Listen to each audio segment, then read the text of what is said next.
네, 하나님 말씀 보도록 하겠습니다. 마태복음 7장 1절부터 12절까지의 말씀입니다. 마태복음 7장 1절부터 12절까지의 말씀. 저와 여러분이 한 절씩 교독하고 마지막 절은 합독하도록 하겠습니다. 교독합니다. 비판을 받지 아니하려거든 비판하지 말라. 너희가 비판하는 그 비판으로 너희가 비판을 받을 것이요 너희가 헤아리는 그 헤아림으로 너희가 헤아림을 받을 것이니라. 어찌하여 형제의 눈 속에 있는 티는 보고 내 눈 속에 있는 들보는 깨닫지 못하느냐. 보라, 내 눈 속에 들보가 있는데 어찌하여 형제에게 말하기를 나로 내 눈 속에 있는 티를 빼게 하라 하겠느냐. 외식하는 자여 먼저 내 눈 속에서 들보를 빼어라. 그 후에야 밝히 보고 형제의 눈 속에서 티를 빼리라.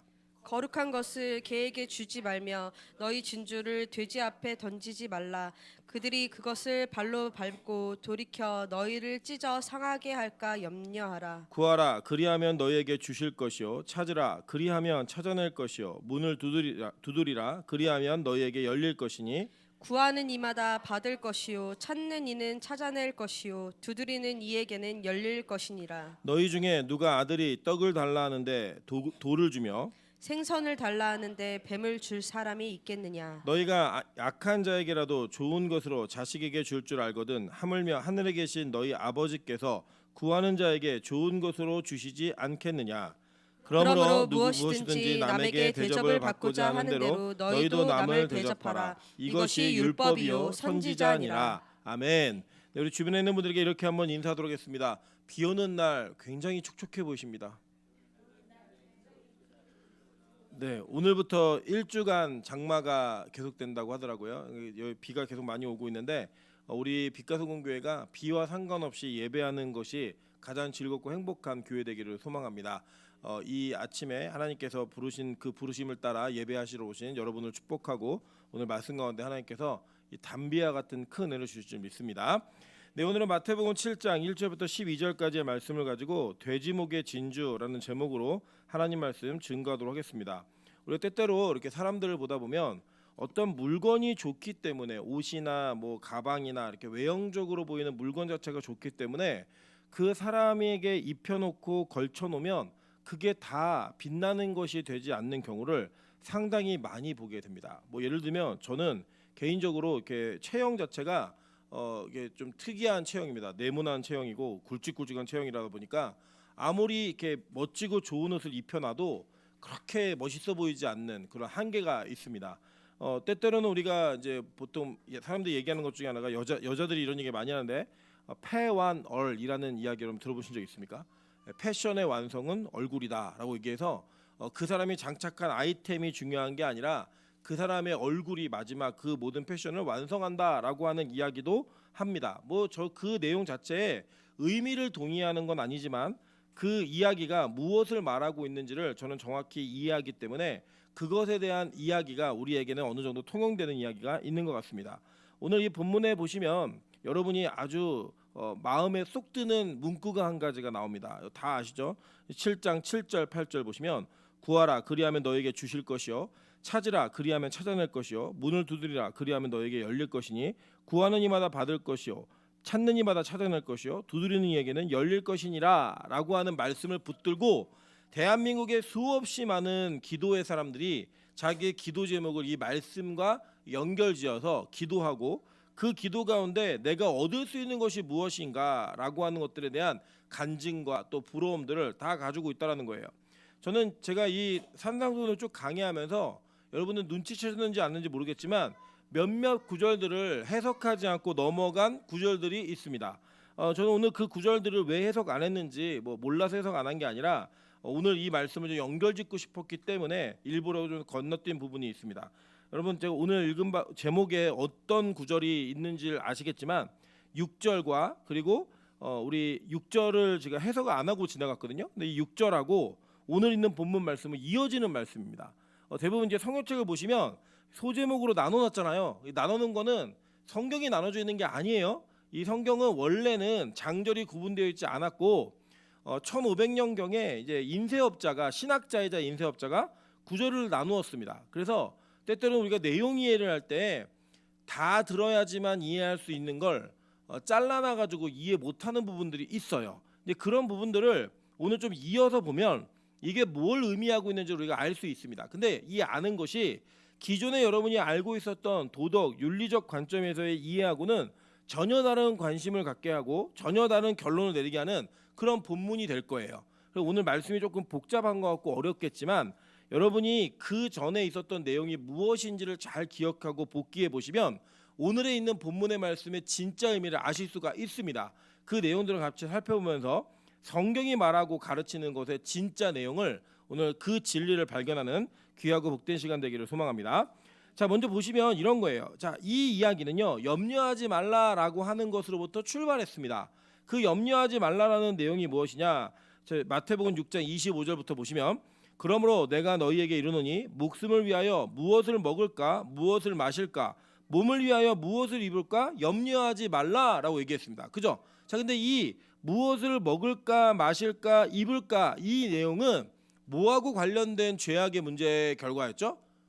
선악과와 관련된 거였죠. 예, 그 선악과를 따먹은 자들이 이 염려를 시작한다라는 거예요. 그러니까 이게 뭐냐면 우리는 원래 에덴 동산에서 하나님과의 온전한 교제가 이루어졌을 때 우리는 먹고 입고 그리고 마시는 것에 대한 걱정을 했다 안 했다? 안 했어요. 왜 안 했냐? 그냥 거기에 있는 동산에 있는 모든 나무의 열매 중에 선악과를 제외한 모든 것들은 언제든지 먹을 수 있었고요. 동산을 중심으로 강이 네 강이 흘렀기 때문에 그 동산은 물이 항상 풍성했던 곳이었습니다. 마시는 걸 걱정할 때가 아니었단 말이에요.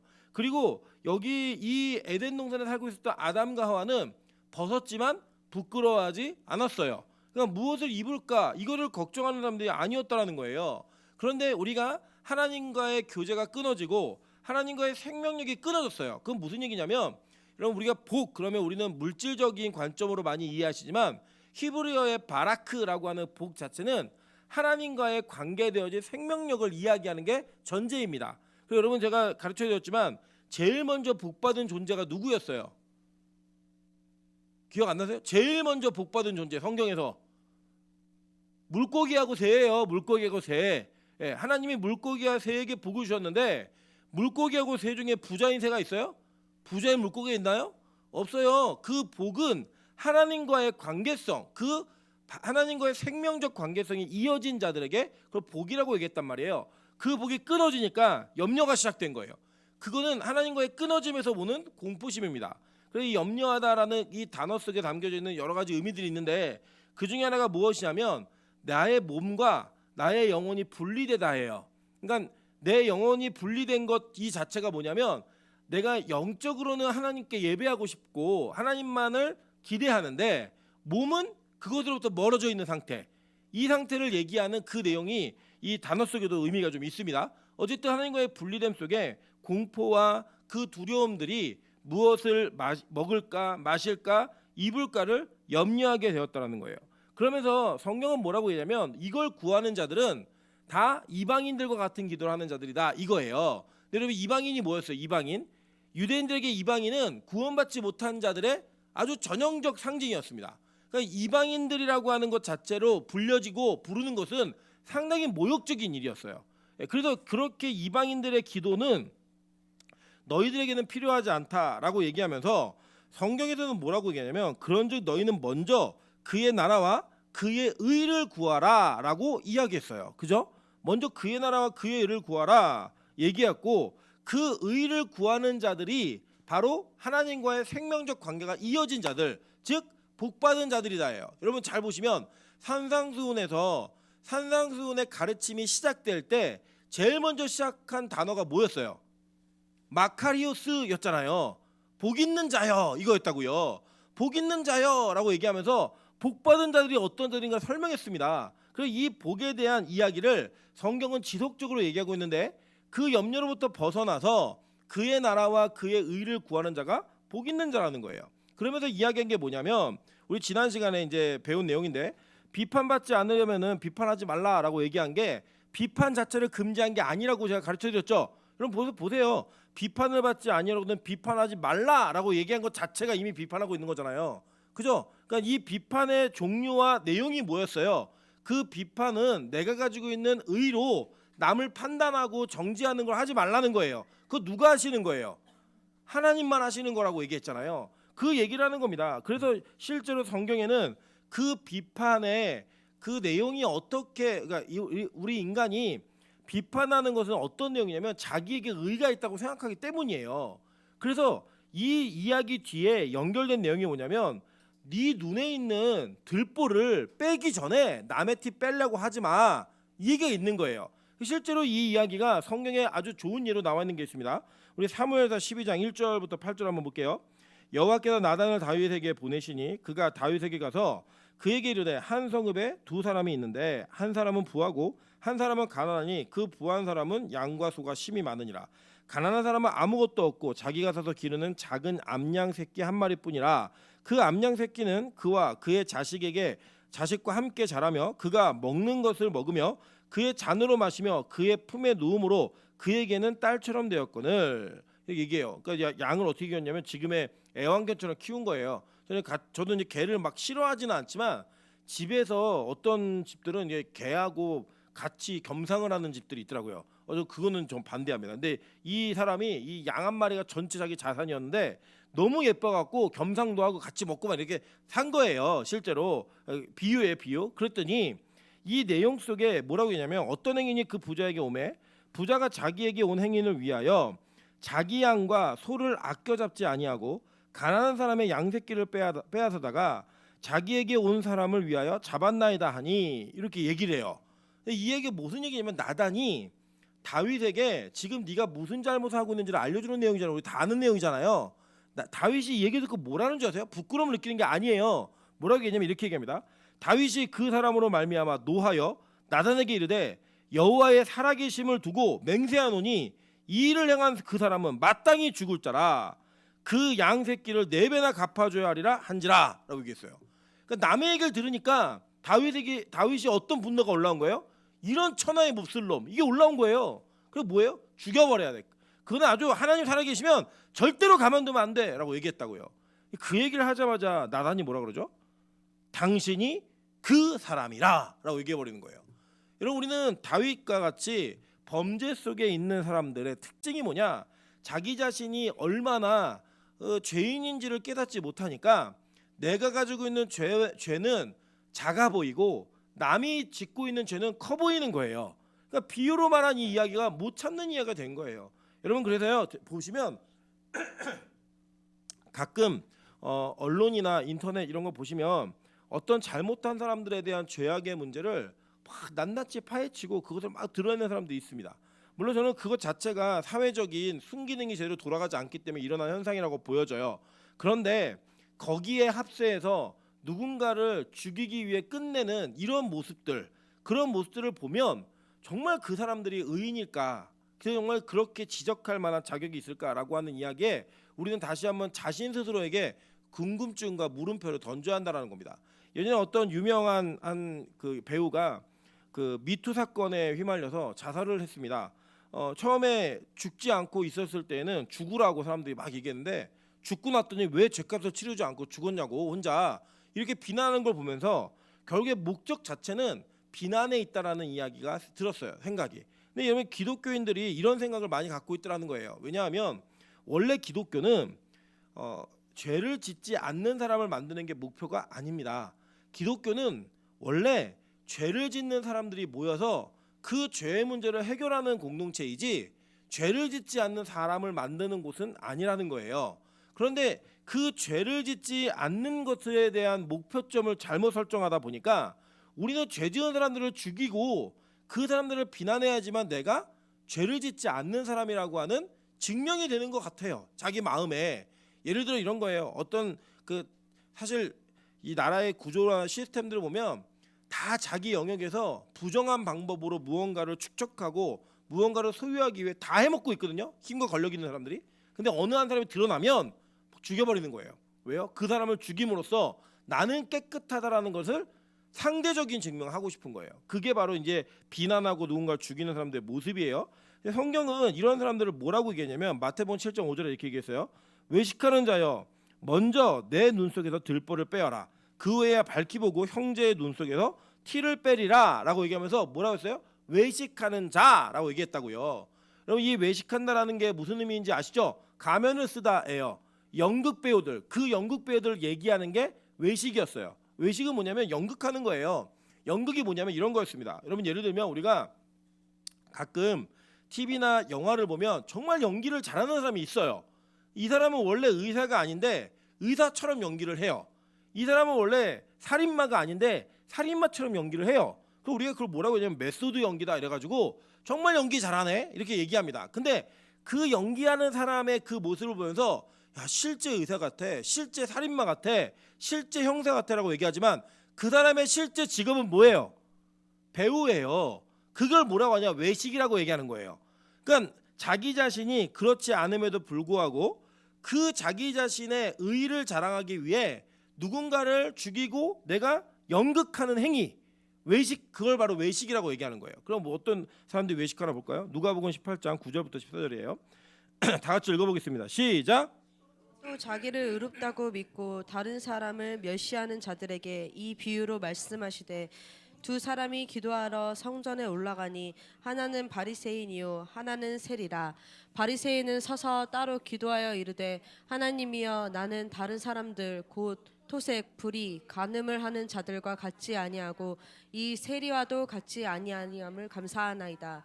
나는 일에 두 번씩 금식하고 또 소득의 11조를 드리나이다 하고 세리는 멀리 서서 감히 눈을 들어 하늘을 쳐다보지도 못하고 다만 가슴을 치며 이르되 하나님이여 불쌍히 여기소서 나는 죄인으로소이다 하였느니라.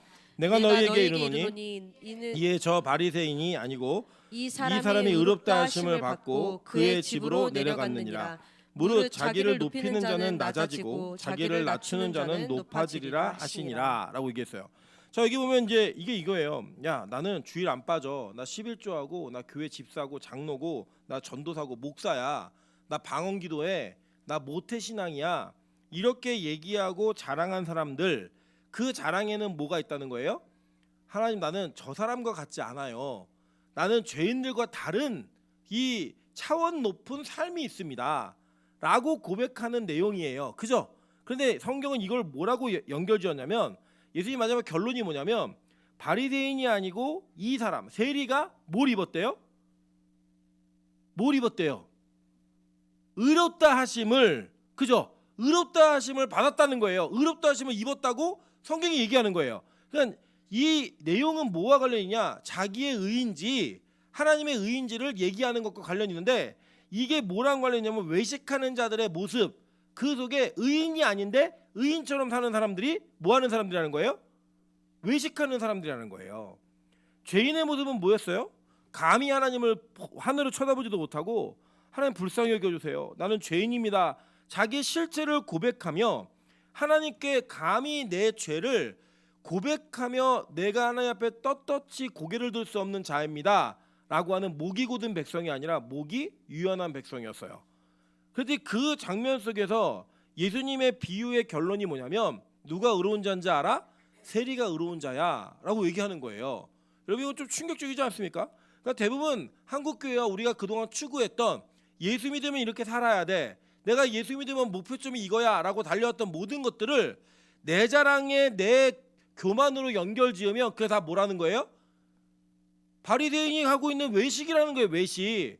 나 헌금 얼마 냈어? 나는 얼마나 내가 봉사하고 헌신하는 줄 알아? 이 모든 것들을 얘기하는 것 자체 그것을 내가 남들보다 나아 라고 하는 그 모든 근거가 뭐래요? 외식이라는 거예요. 외식. 그거 하지 말라는 거예요. 이 사람들이 외식하니까 뭐 해야 돼요? 야 나처럼 기도해, 나처럼 예배드려, 나처럼 해야 돼 라고 말하며 하지 못하는 자들을 비난하고 비교하는 거예요. 자꾸. 교회 안에 뭐가 생기냐? 어떤 계급이 생기는 겁니다. 계급이. 이거가 바로 외식하는 자들의 특징이라고 성경은 얘기하고 있는 거예요. 자 그러면서 보세요. 갑자기 뭘 얘기하냐면 이 돼지목의 진조를 얘기해요. 6절 한번 보세요. 거룩한 것을 계획해 주지 말며 그죠? 너희 진주를 돼지 앞에 던지지 말라. 그들이 그것을 발로 밟고 돌이켜 너희를 찢어 상하게 할까 염려하라 라고 얘기했어요. 여러분 이게 문맥이 지금 맞다고 생각하세요? 지금? 문맥에 맞게 이해가 되시냐고요? 갑자기 뭐 비판하지 말아라, 뭐 네 눈에 들보를 빼기 전에 남의 눈 티를 빼려고 하지 말아라 이거 얘기하고 이 얘기한 다음에 갑자기 거룩한 것을 계획해 주지 말고 진주를 돼지 앞에 던지지 마라고 얘기한 거예요. 그럼 이 거룩한 것과 이 개는 뭐고 진주와 돼지는 뭐냐? 그러니까 지금 거룩한 것과 진주는 같은 거잖아요. 그리고 개와 돼지는 같은 차원에서 얘기하는 거예요. 얘기하는 건데 이 내용은 뒤에 있는 내용과 연결지어서 해석해야지만 해석이 가능한 내용인 거예요. 자, 보세요. 그러면서 구하라 그리하면 너에게 주실 것이요 찾으라 그리하면 찾아낼 것이요 문을 두드리라 그러면 너에게 열릴 것이니 구하는 이마다 받을 것이요 찾는 이에게 찾아낼 것이요 두드리는 이에게 열릴 것이니라라고 얘기했어요. 자, 그러니까 앞에 거는 거룩한 것과 진주를 개하고 돼지에게 주지 마라라고 얘기했죠. 그죠? 그런데 뒤에는 기도해서 뭘 받으래요. 그죠? 그러니까 지금 이건 내용이 뭐냐면 앞에 6절과 지금 7절은 연결되어진 스토리인 거예요. 그러면 이 거룩한 것과 진주가 뭐냐? 결론적으로 말씀드리면 성령이에요. 이거 그냥 제가 도약해서 비약으로 얘기하는 게 아니라 다른 구절에 쓰여 있어요. 누가복음 11장 9절부터 13절 똑같은 이야기입니다. 다 같이 한번 읽어보실게요. 자, 시작. 내가 또 너희에게 이르노니 구하라 그러면 너희에게 주실 것이요 찾으라 그러면 찾아낼 것이요 문을 두드리라 그러면 너희에게 열릴 것이니. 자, 이 똑같은 이야기죠. 예, 그 뒤에 계속 읽겠습니다. 시작. 구하는 이마다 받을 것이요 찾는 이마다 찾아낼 것이요 두드리는 이에게는 열릴 것이니라. 너희 중에 아버지 된 자로서 누가 아들이 생선을 달라 하는데 생선 대신에 뱀을 주며 알을 달라 하는데 정갈을 주겠느냐. 너희가 악할지라도 좋은 것으로 자식에게 줄 줄 알거든. 하물며 너희 하늘 아버지께서 구하는 자에게 성령을 주시지 않겠느냐 하시니라 라고 얘기했어요. 자, 그러면 지금 이 거룩한 것과 진주는 뭘 얘기하는 거예요? 성령을 얘기하는 거잖아요. 그죠? 이제 무언가를 성령을 누구에겐 주지 말라는 거예요? 개하고 돼지에게는 주지 말라는 거예요. 여러분 이게 너무나 중요한 이야기가 뭐냐면 지금 이 모든 이야기가 산상수훈의 스토리 안에서 예수님이 일관성 있게 가르치고 있는 일맥상통한 이야기예요. 그 이야기 속에 얘기하는 내용이 바로 요 내용인 겁니다. 자, 그렇다면 도대체 이 이야기는 무엇을 얘기하나? 그 뒤에도 계속 볼게요. 뒤에도 이게 안 맞아요. 7장 12절 한번 보세요. 그러므로 라고 얘기하는 건 무슨 뜻이에요? 결론이죠. 그러므로 결론이에요. 결론인데 무엇이든지 남에게 대접을 받고자 하는 자는 너희에게도 대접하라. 이것이 율법이요 선지자이니라 라고 얘기했어요. 율법과 선지자는 뭔데요 도대체? 갑자기 툭 튀어나왔잖아 얘기가. 이게 뭔지를 알려면 여러분 기억을 복귀하셔야 됩니다. 뭘 복귀해야 되냐면 이 산상수훈 안에서 이미 율법과 선지자를 얘기했던 예수님의 가르침이 있었어요. 제가 이 얘기도 안 가르치고 넘어갔어요. 그냥 이 날을 위해서. 자, 어디에서 그 얘기 하셨을까요? 그 간지 보시면 답이 나오잖아요. 어디예요? 마태복음 5장 17절부터 20절이에요. 다 같이 한번 읽어보실게요. 자, 시작. 내가 율법이나 선지자를 폐하러 온 줄로 생각하지 말라.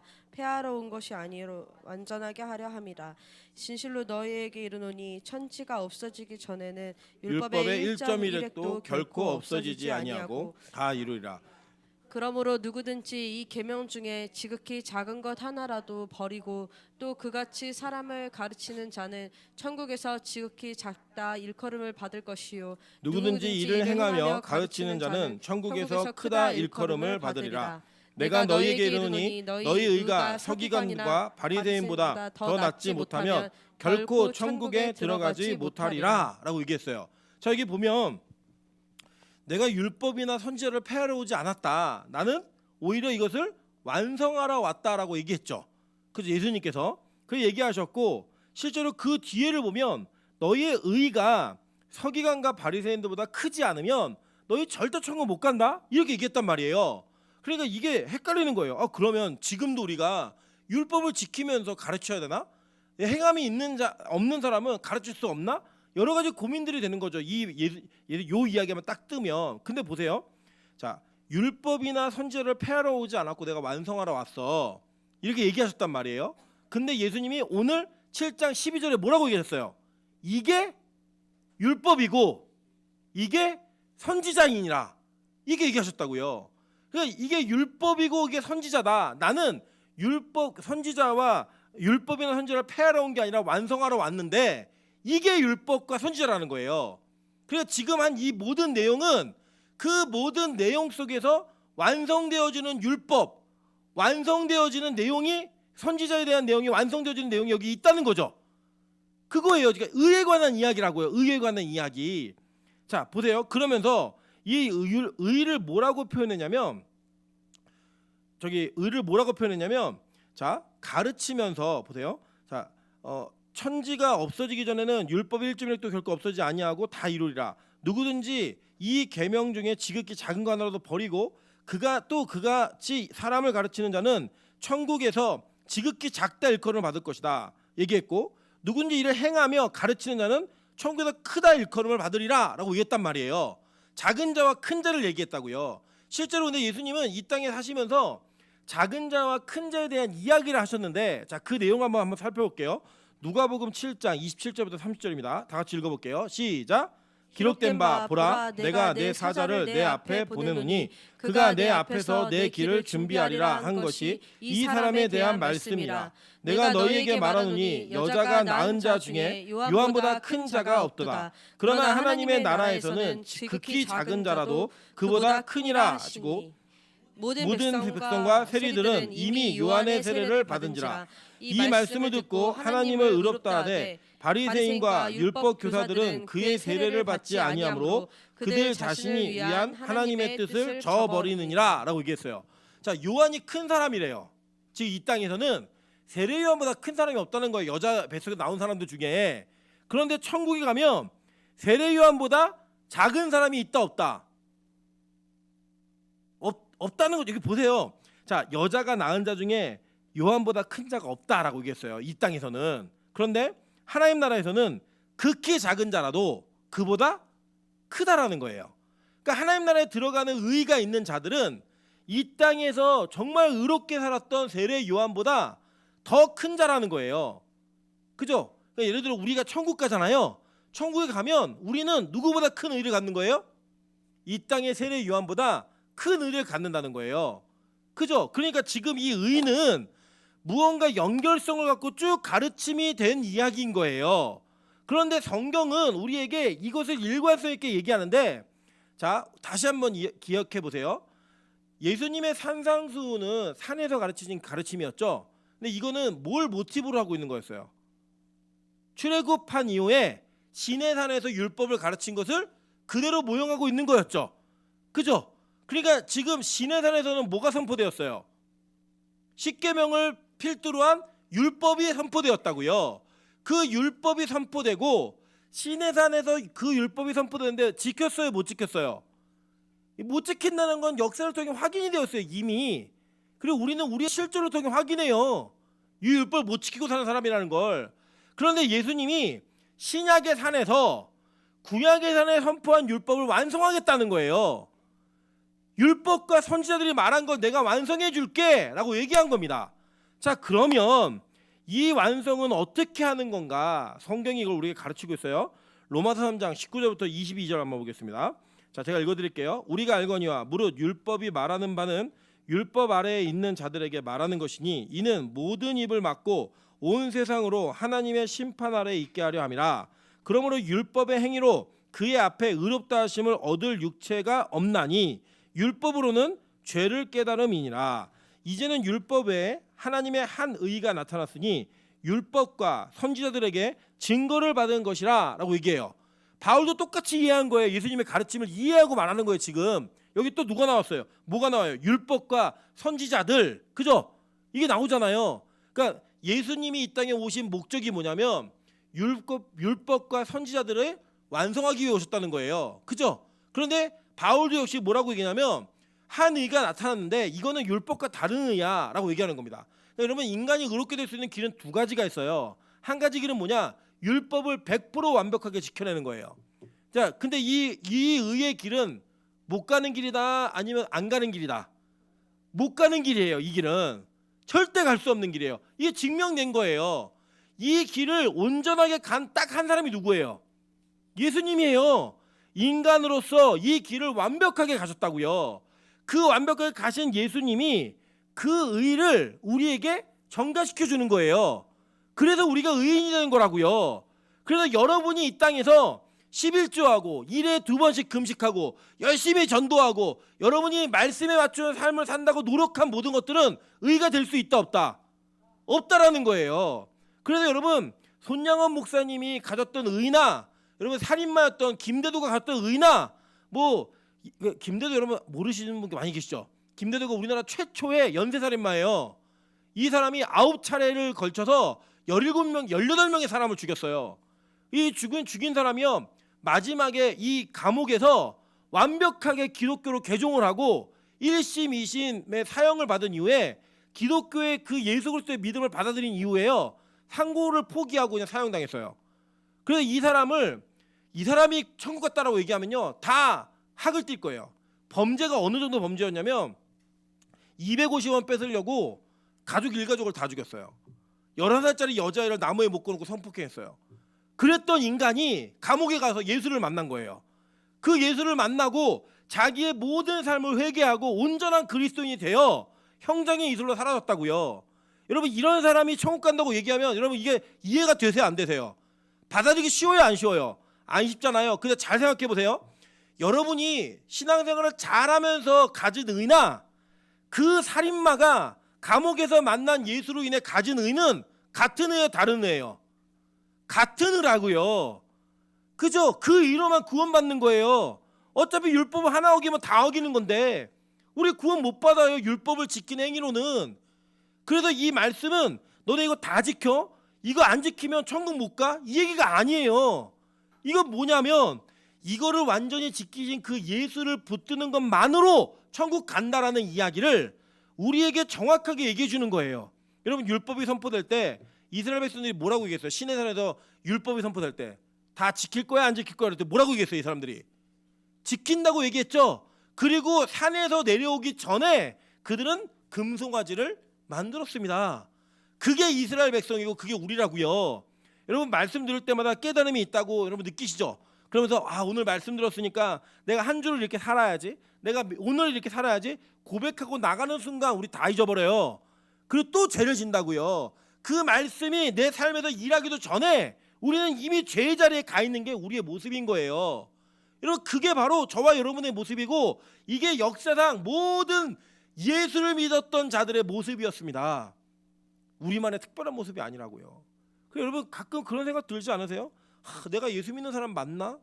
내가 진짜 예수를 믿고 있나? 여러분 이런 고민하실 때 있죠? 여러분 그 고민을 왜 하시는지 제가 역으로 설명드릴게요. 여러분이 어떤 생각이 있는 거냐면 이런 거예요. 내가 말씀 지키며 살 수 있는 의의가 나한테 있는데 나 그 의의를 못 지켰어. 그러니까 나는 천국 못 갈 것 같아. 이걸 결정한 거예요. 그건 여러분 근거가 뭐예요? 내가 행위를 했느냐 안 했느냐예요.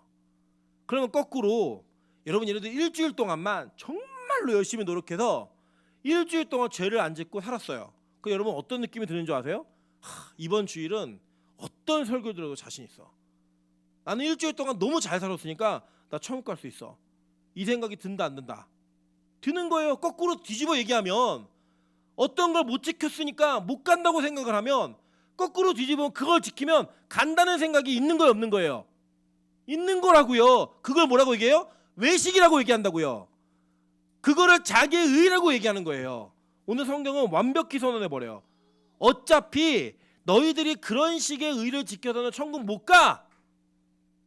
못 가는 거예요. 그래서 하나님은 우리에게 다른 한 길을 주셨어요. 우리가 갈 수 없는 길을 가려고 하지 말고 이 길로 가. 이게 뭐예요?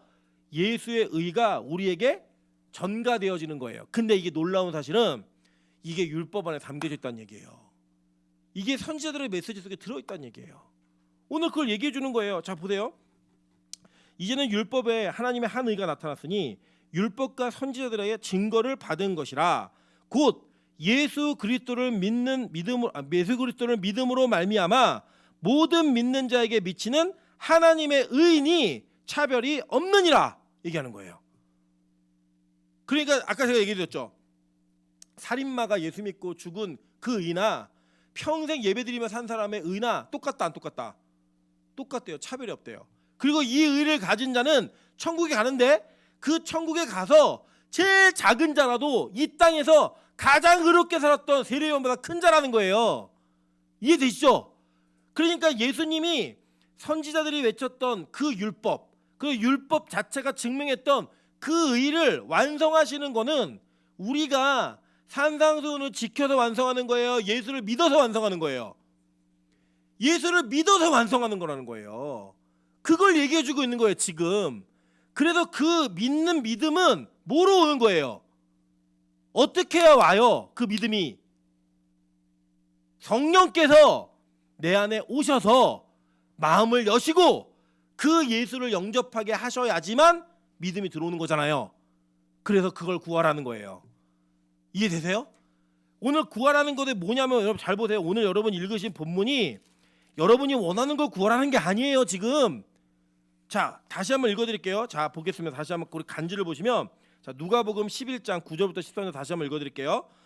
또 내가 또 너희에게 이르노니 구하라 그러면 너희에게 주실 것이요 찾으라 그러면 찾아낼 것이요 문을 두드리라 그러면 너희에게 열릴 것이니 구하는 이마다 받을 것이요 찾는 이마다 찾아낼 것이요 두드리는 이에게는 열릴 것이니라. 이게 기도의 문구잖아요 우리가 얘기하는. 그런데 뭘 구하라는지 여기 써놨다고요 이 말씀에. 자 계속 읽을게요. 자 너희 중에 아버지 된 자로서 누가 아들이 생선을 달라 하는데 생선 대신에 뱀을 주며 알을 달라 하는데 정갈을 주겠느냐. 너희가 악할지라도 좋은 것을 자식에게 줄 줄 알거든. 하물며 다 읽겠습니다. 시작. 너희 하늘 아버지께서 구하는 자에게 성령을 주시지 않겠느냐 하시니라. 자 그러니까 거룩한 것과 진주는 뭐예요? 성령이라고요. 그거를 누구에겐 주지 말라는 거예요? 개하고 돼지에겐 주지 말라는 거예요. 왜요? 개하고 돼지는 그걸 밟는다는 거예요. 그러니까 예수로부터 오는 그러니까 성령의 은혜로 말미암아 믿어지는 예수로부터 오는 의를 인정하지 않는 사람들은 뭐라는 거예요? 개돼지예요.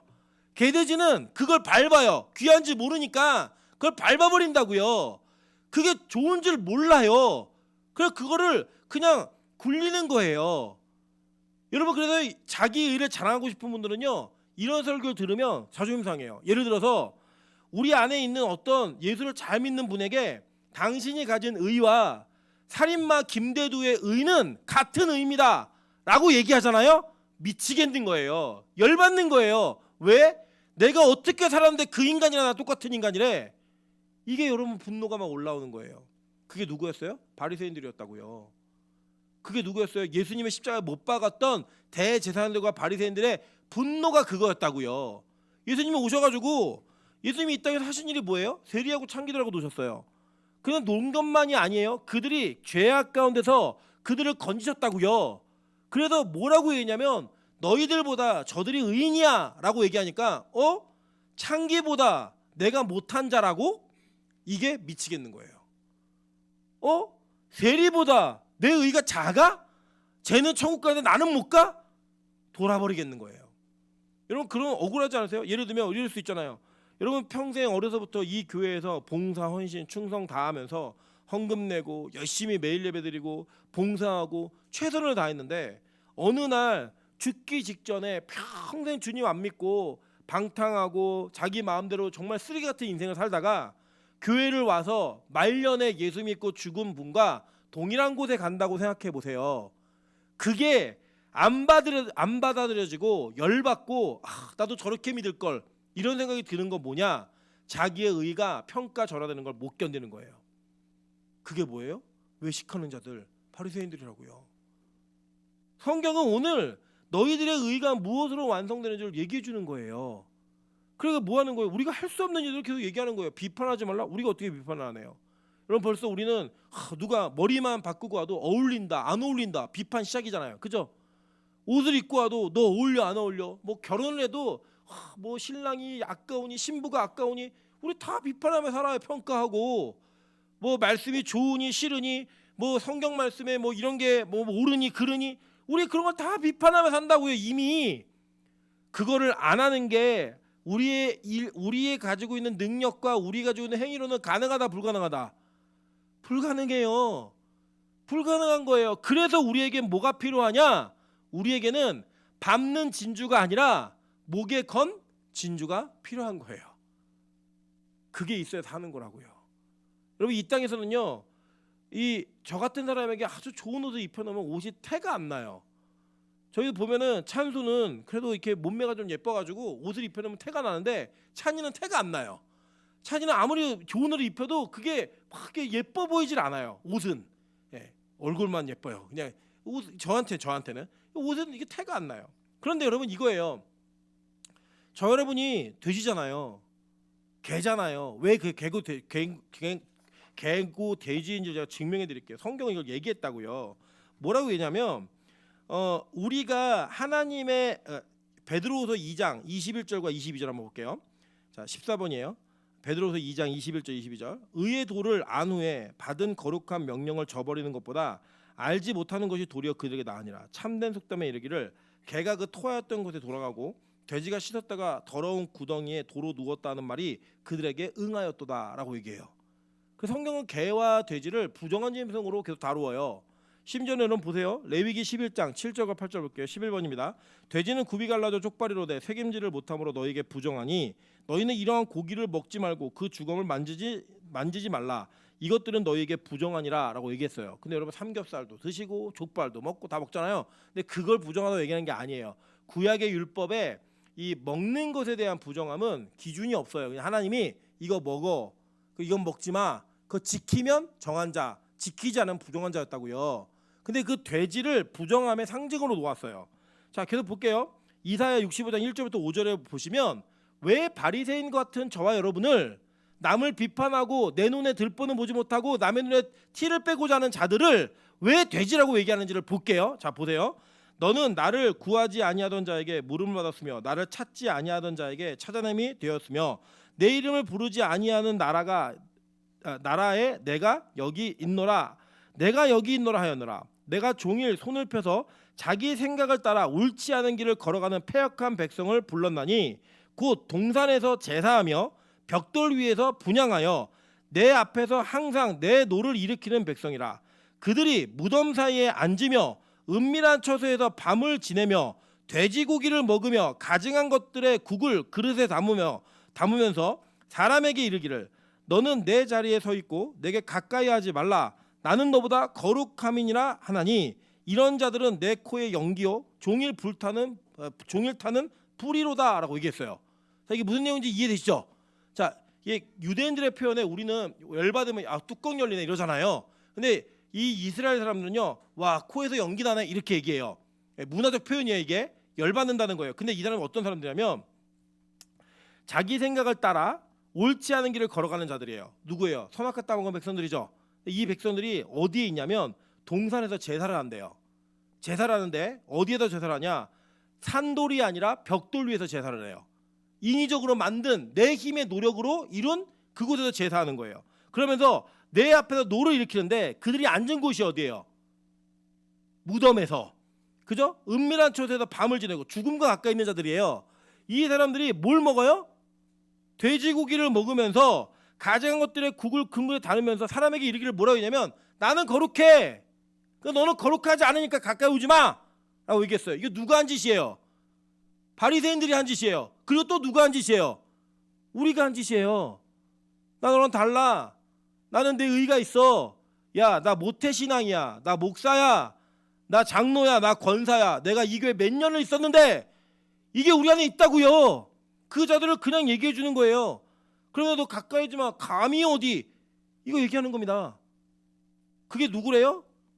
망할 백성들 돼지라는 거, 돼지고기 먹는 인간들 얘기해요. 여러분 무덤에서 살면서 밤에고 낮이고 거기서 소리 지르면서 난동물었던 사람이 있죠?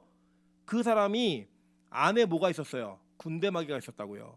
그 군대마귀가 너 나가 그랬더니 어떻게 예수님께 구하는 줄 아세요? 저 다른 데로 멀리 보내지 마시고요. 저기 돼지떼가 있는데 그 돼지떼한테 가게 해주세요 라고 얘기해요. 마태복음 8장 30절입니다. 마침 멀리서 많은 돼지떼가 먹고 있는지라 라고 얘기하죠. 가는 거예요. 이 돼지떼에게. 그 돼지떼에게 가서 2,000마리가 다 물에 빠져 죽잖아요. 그 장면이 일관성 있게 이어지는 거예요. 그러니까 여기서 말하는 오늘 그 돼지는 누구예요? 그 안에 군대마귀가 있고 부정한 것이 가득하여 자신을 거룩하다고 얘기하는데 진주, 성령, 내 힘과 의지가 아닌 오로지 하나님의 의지로만 이루어지는 그 일을 인정하지 못하는 자들, 그 자들은 그 진주를 밟는 거예요. 야, 무슨 열심히 해야지. 주일날 안 빠지고 최선을 다한 나를 무시해?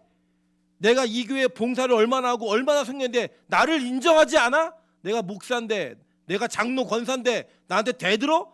이 얘기를 하는 자들이 뭐예요? 다 돼지 같은 인간들이라고요. 개 같은 인간들이라고요. 성경으로 얘기해 버리는 거예요. 여러분, 우리는요, 그래서 구원이 이 개 돼지로부터 출발하는 거예요. 여러분, 그 은혜를 알고도 또 먹던 거 또 먹었잖아요. 토한 거 또 먹고 눕던 데를 또 누웠잖아요. 그게 우리의 실체라고요. 실체. 그거를 예수님이 오늘 폭로해 버리시는 거예요. 그리고 그걸 그냥 드러내시는 거예요. 이 의를 받는 자는 개 돼지로부터 벗어날 수 있는 거예요. 그래서 우리는 다 돼지인데 목에다가 진주목걸을 걸어야 돼요. 진주목걸을 걸어야지. 그게 뭐예요? 진주가 뭐라 그랬어요 아까? 성령이 임해야 된다고요. 임해야지만 우리는 돼지로부터 탈출되고 구원받는 거예요. 임해야지만 우리는 개로부터 구원받는 거예요. 여러분, 그래서 성경에는요, 개라고 얘기한 자들이 있었어요. 누군가 볼게요. 신명기 23장 18절입니다. 창기가 번동과 개 같은 자의 소득은 어떤 서원하는 일로든지 내 하나님 여호와의 전에 가져오지 말지라. 이 둘은 다 내 하나님 여호와께 가증한 것임이니라 라고 얘기했어요. 그러니까 뭐예요? 창기하고 세리 같은 자들이 개 같은 자들이었다고요. 그죠? 이 구약의 창기와 개 같은 자의 소득, 이게 뭐예요? 세리들 남의 피 빨아먹어서 돈 벌었던 자들 있잖아요. 다 이거 개 같은 자의 소득이라는 거예요. 그러면서 이 개 같은 자가 구원받는 역사가 예수님으로 통해 이루어져요. 스로보니게 여인이 자기 딸이 귀신 들렸는데 이 귀신 들린 아이를 고치고 싶어 예수님이 갑니다. 예수님 뭐라고 얘기하냐면 주인을 위해 주인의 떡을 개에게 던짐이 마땅치 않다라고 얘기해요. 뭐예요? 너는 개 같은 거야. 이렇게 얘기했다고요. 예수님이 직접. 그랬더니 이 여자가 뭐라고 하는지 아세요? 이렇게 얘기합니다. 마태복음 15장 27절부터 28절이에요. 여자가 이르되 주여 올소이다마는 개들도 제 주인의 상에서 떨어지는 부스러기를 먹나이다. 여러분, 이 여자의 믿음이 어느 정도 믿음인지 이 문장 속에 충격을 받으셔야 돼요. 여러분, 우리가 구하고 찾고 열리기를 원하는 모든 것들은 대부분 이 땅 것들이에요. 이 땅의 것들. 그래 기도했다고요. 여자에게 이 딸아이가 낳는 것도 사실은 냉정히 말하면 이 땅의 문제예요. 이 땅의 문제인데 예수님이 야, 이 떡을 주인의 떡을 개들에게 던지기 마땅하지 않아 라고 얘기했더니 여자가 이렇게 얘기합니다. 맞아요. 그런데요, 주인의 상에서 떨어지는 그 떡의 부스러기를 개들은 먹습니다. 이 여자는 자기의 딸의 문제가 부스러기의 문제라고 생각한 거예요. 이게 얼마나 큰 믿음인지 아세요? 왜냐? 예수님은 자기 자신을 떡으로 이미 비유하셨어요. 내가 이 땅에 온 거는 이 땅에서 병 고치고 이 땅에서 은행장 대주고 이 땅에서 재판관 대주고 이러려고 온 게 아니야. 그걸 얘기했더니 맞아요 예수님. 저는 그것 자체를 목적으로 당신께 온 게 아닙니다. 그 부스러기만 있어도요 내 딸 납니다.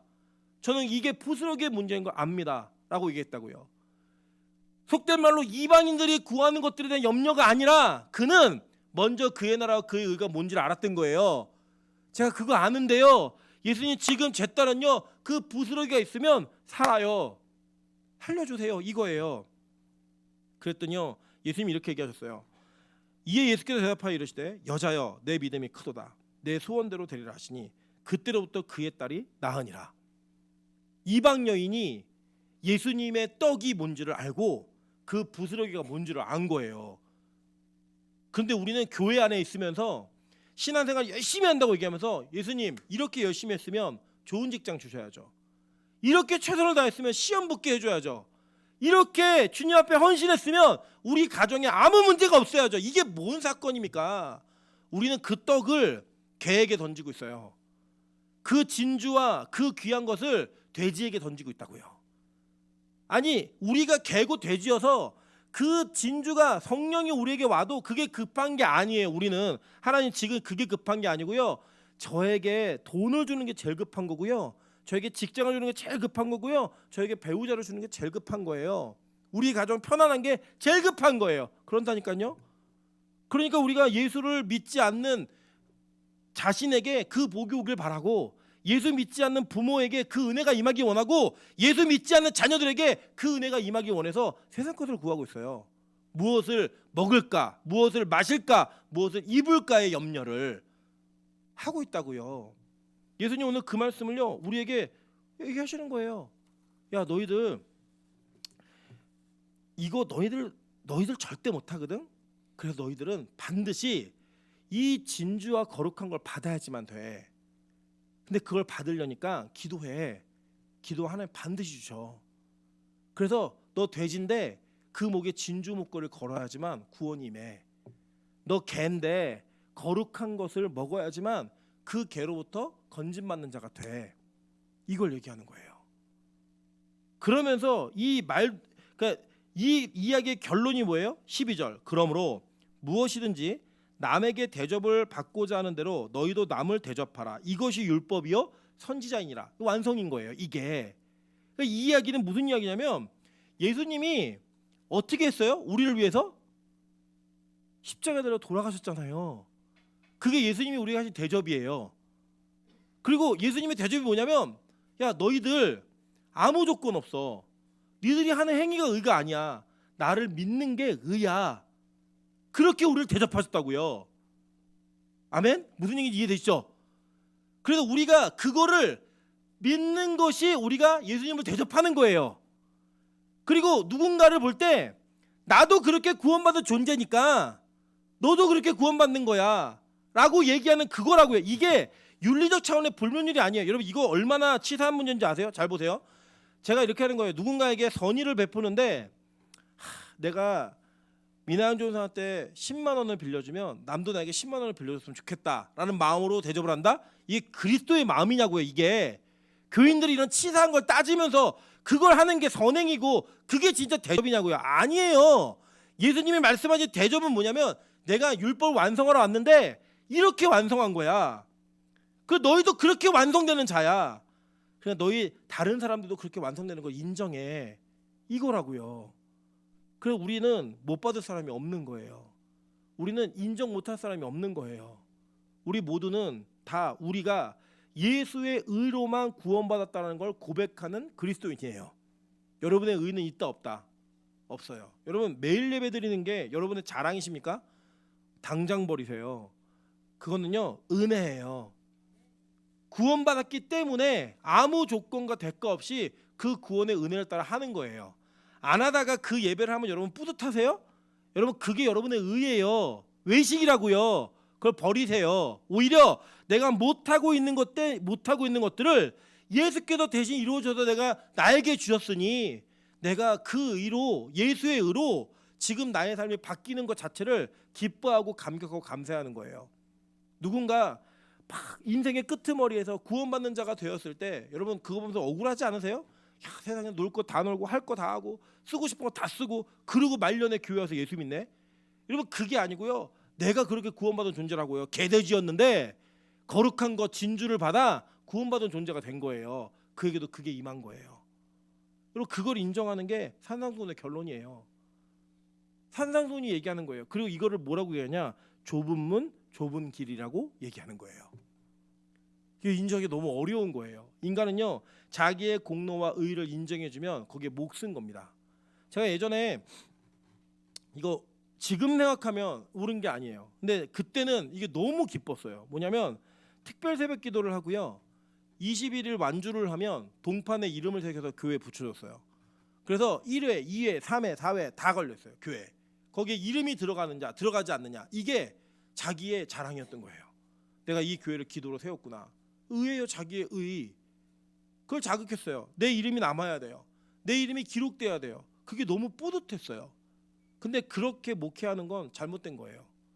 그렇게 그 의를 잡아가는 건 이거는 망할 자들이 하는 짓이에요.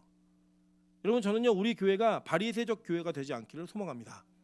저는 우리 교회가 정말로 이 율법적인 교회가 되지 않기를 소망합니다. 오히려 이 율법의 그리고 선지자들의 완성이신 예수의 의가 살아있는 교회가 되길 소망합니다. 그 의만을 추구하는 교회가 되길 소망합니다. 여러분 결론은 그거예요. 이 산상수훈의 결론은 너 신약의 율법 있지? 구약의 율법 있지? 그 율법 너희 힘으로 절대 못 지켜. 선지자들이 말한 의 그 너네 절대 못 이뤄. 그 의는 오직 나 예수로만 이룰 수 있어. 그러니까 내가 너희 대접한 대로 너희도 나를 대접하고 너희가 그 대접을 받은 대로 남에게 대접해. 이 이야기 이 안에 담겨져 있는 이야기인 거예요. 여러분 저는요 우리 빛가소금 교회가 진짜 하나님의 말씀을 깨닫는 은혜가 있길 소망합니다. 그 말씀 속에 담겨진 그 의가 무엇인지를 깨닫고 그 의를 고백함으로 말미암아 정말 구원이 무엇인지를 경험하는 은혜가 있기를 소망합니다. 그래서 사람을 자극하고 나의 열심으로 예수를 믿는 그런 모습이 아니라 하나님의 은혜가 임함으로 말미암아 그 은혜만 붙들고 끝까지 그 은혜만 붙들고 설 수 있는 저 여러분 되시기를 주님의 이름으로 축원합니다. 같이 한번 찬양으로 기도하며 나아가겠습니다. 우리 예수로 나의 구주 삼고 성령과 피로써 거듭나니 이 세상에서 내 영혼이 하늘의 영광 누리도다. 이것이 나의 간증이요 이것이 나의 찬송일세. 이거 뭐예요? 예수가 나의 구주이고 성령과 피로써 거듭난 이거 하나만 내 간증이라는 거예요. 이게 내 고백이고 내 찬송이라는 거예요. 여러분 이 찬양의 가사가 오늘 울림이 있는 은혜가 있었으면 좋겠습니다. 하나님 나 그렇게 구원받은 존재입니다. 내 의가 아니고 내 힘이 아니고 그래서 내가 정말 성령만 구하고 그 받은 성령으로 돼지 개에서 탈출할 수 있는 그 상황에서 역전될 수 있는 구원받을 수 있는 은혜가 있게 도와달라고 기도하는 마음으로 찬양하도록 하겠습니다.